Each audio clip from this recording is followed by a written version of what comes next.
Hey guys, how's it going?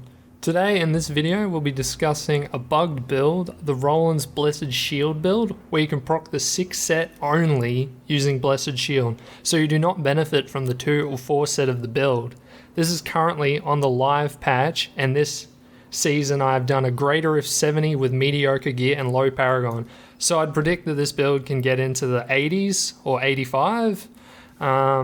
Now, if you're worried about getting banned for this build, because a while ago there was a Firebirds bug with the set and people were getting banned for using the exploit, I wouldn't assume this getting banned, since it's not going to break the meta and you're not going to be pushing like greater if hundreds like the Firebirds bug was.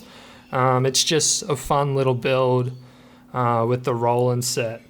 So I'm not going to go through all the gear and the skills. That'll be linked down below, a D3 planner build of all the optimal stats, but I'll just go over some main gear before we jump into a greater of 70.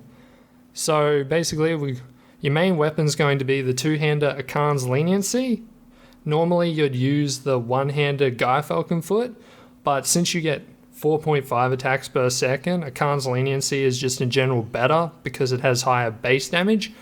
You'll want, like it is a must, to have 20% on the affix damage, otherwise you lose a lot of damage. Like say you have 80 stacks, you're going to lose at least 80% damage from it, so it's very important. You also want life per hit as your main role. That's what you're going to focus as well, getting life per hit, because you attack a lot and benefit greatly from it. The shield you're going to be using is Jeckenborg. Again, you'll want to get 6, you'll want to get the max roll of your affix of 6, and you'll want to go crit chance, block chance, vitality, and blessed shield damage. The next thing we'll be using is the Khan's Manacles Braces.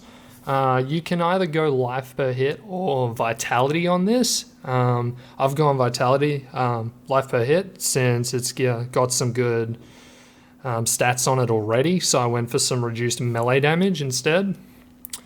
We'll be using the 6 set of Rolands, of course. We won't be using Rogue, so using every single piece. For the rings and amulets, we'll be using the Traveler's Pledge combo, since it gives you a solid amount of toughness. You won't be using a generator or a spender, so you can't use focus and restrain, and you can't use obsidian rings since you do not use any resource whatsoever. So this is all round good for the build. For the other ring, we'll be using Justice Lantern. Now, Blessed Shield benefits from block chance in general, not just shield block chance like the description says. So Justice Lantern's very good for defensive stats and for just straight up damage for the build. So it's the best ring you can run as your secondary. Now, in the cube, we run Gaia Falcon Foot. So this allows us to just can constantly spam without spending any resource whatsoever, which then allows us to use Aquila Cuirass. There's nothing better than Aquila Cuirass to use, because the build's squishy already and the 50% damage reduction is a must. The next thing is Convention of Elements. Basically the way this works is when it goes to Holy or Fire, if you're running a Fire version of this build, it'll deal crazy damage. Usually by the end of the rotation, your whole screen will be cleared just because of how fast you attack and how good this is against just white trash mobs. And yeah, you could run Unity in the cube if you really feel like it, but the loss of damage is just too great. I think it's a must to take Convention. Just some skills quickly. Shield Glare with the 20% extra damage. This combined with Bane of the Trapped is very good because it applies CC, so you're getting a 20% multiplier from Shield Glare and also a 34% multiplier for a 64 gem, obviously, from Bane of the Trapped. Next thing is Iron Skin with the increased uptime with Steel Skin. So you can just have longer uptime because you can't reduce the cooldown anyway, so having longer uptime is just overall better. Next we'll be running Laws of Valor Critical for the 50% extra crit hit damage. So just an overall damage increase for the build, and you can still benefit from attack speed, even with the high attacks per second. Akarat's Champion, Prophet, the best rune for the build, or any Akan's build really. Just gives you a cheat death passive, since we won't be running the cheat death passive for Crusader, and it's just great for surviving elite mobs.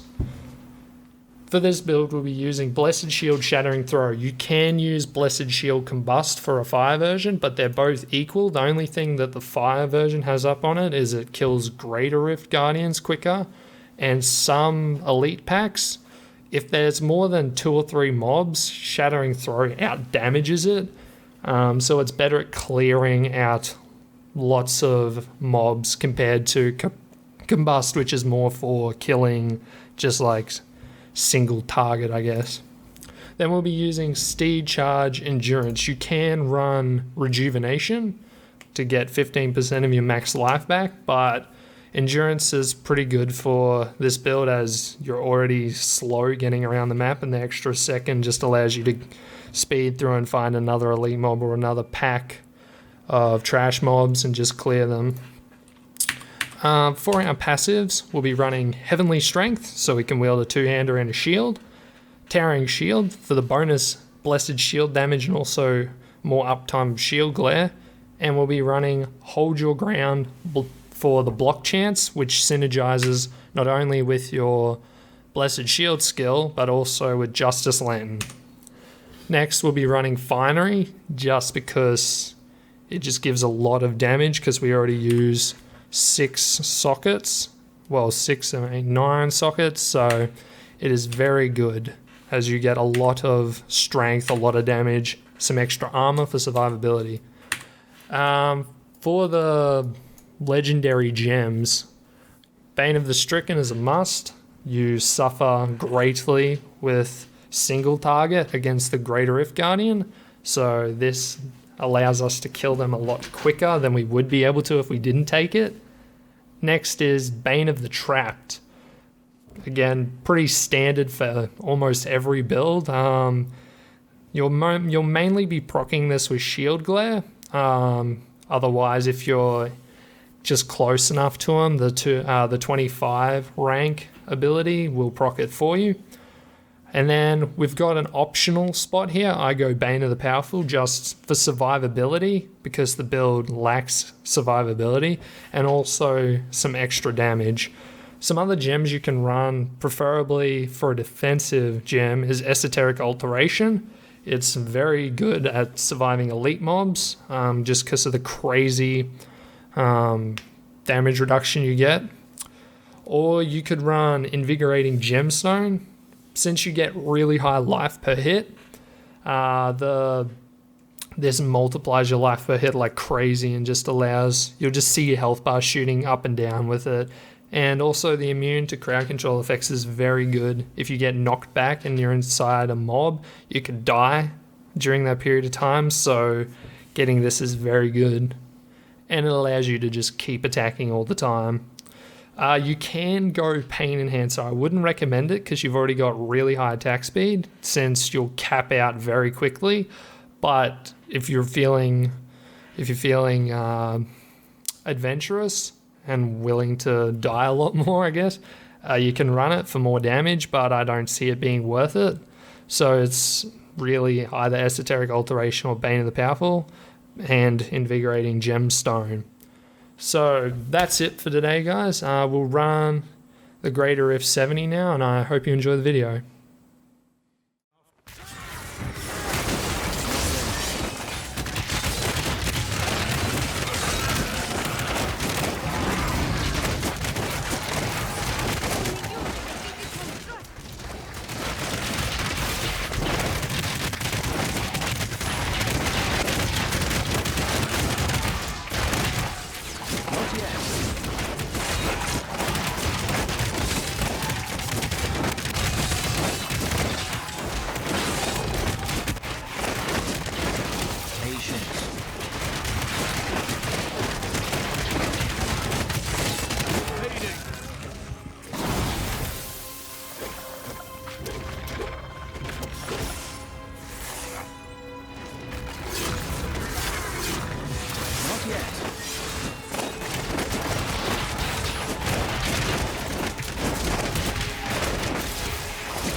Not yet.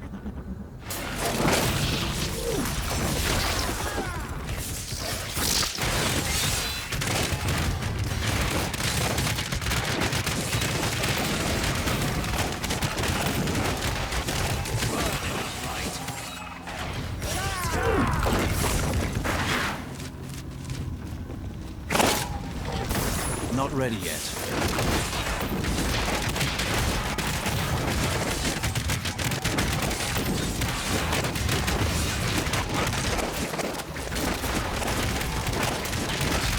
Not yet.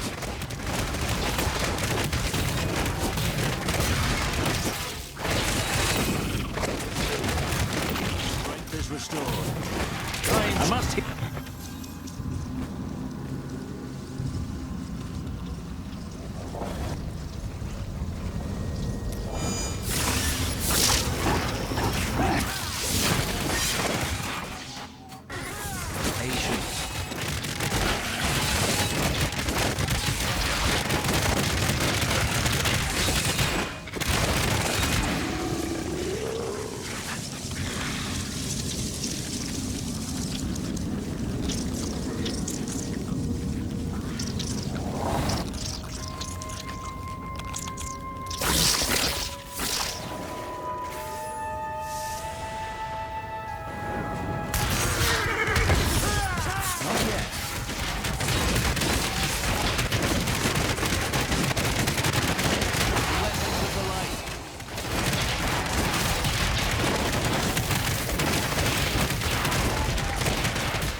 Shaft before the wind.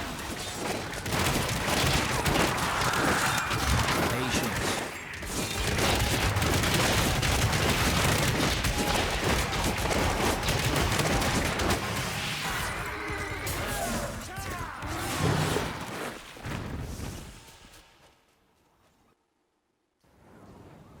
Not yet.